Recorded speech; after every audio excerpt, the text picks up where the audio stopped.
o'zi Instagramga popkorn olib bir bemalol joylashib kiradigan bo'lib qolyapti. Hamma har ikkita uchta videoni ikkitasi bizni muhokama qilib chiqqan videolar.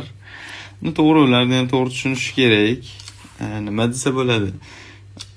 Bizga qanaqadir videolar qilib chiqyapti odamlar, aktiv bang etib prosmotrlar uryapti, motivatsiyasi oshyapti-da, keyin ertasi kuni bir qanaqadir o'zini ochishgan videosini qo'yyapti, 200 ta prosmotr, 20 ta like, siqilib qoladi, motivatsiyasi tushib ketadi.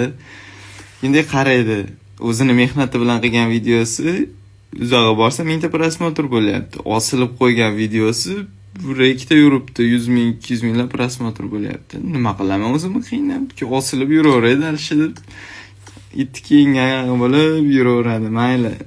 Top 1ga chiqib reyting ko'targan biz, aktiv ishlab turgan shu butun O'zbekiston bo'lyapti.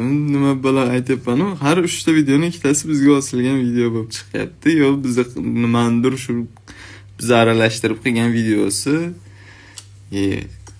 Onasini emsin. Hozir bizda oyoqda o'ralashib turganlarga qarashga vaqt bo'lgani yo'q, mayli kontent qilishsin, aktiv qilishsin, bosishsin, nima deymiz?